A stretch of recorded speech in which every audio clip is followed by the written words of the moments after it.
the former head of South Dakota's appraisal program, said today she was forced to retire. That was just one headline to come out of Sherry Bren's testimony today before state lawmakers.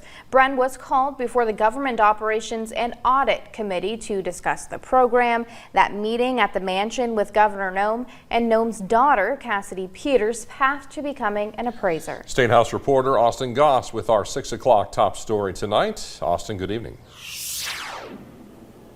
Good evening, Brian and Andrea. Sherry Bren told lawmakers today that Peters' path to certification was not normal. She also told them that she was forced out of her job last December, just 5 months after that fateful meeting at the governor's mansion. Bren said that going into the meeting, she felt intimidated. She also did not expect to see Cassidy Peters or other state officials in the meeting on July 27, 2020. Discuss the following. What is the definition of a serious deficiency?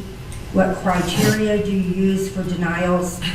How many are denied each year? How many are approved? Are we saying that Cassidy can take certain classes and resubmit? Bren corrected one lawmaker who asked her about the nature by which she was dismissed from her job. Bren said she was not asked to retire, she was forced to retire. Were you asked to retire? Mr. Chair, no, I was forced to retire. Additionally, Bren said a plan for Peters was discussed at length during the meeting. Both Governor Kristi Noem and Secretary of Labor Marcia Hultman have said the exact opposite. I mentioned the appraisal classes that I thought would be helpful for Peters.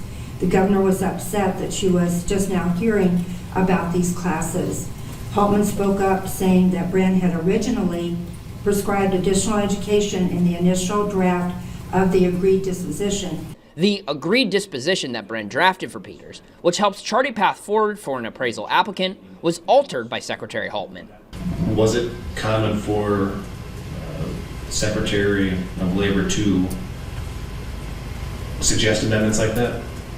Mr. Chair, no, it was not. Had it ever happened in the past?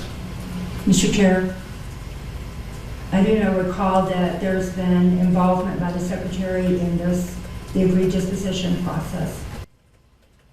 Thank you. Bren also told lawmakers that the stipulation agreement that Peters received after the governor's mansion meeting, which effectively amounts to a third try at the appraisal license process, was completely abnormal. Now the governor's office is refuting that claim, saying that other applicants in the past had also received a stipulation agreement. Live in Pierre, Austin Goss, Dakota News Now. Austin.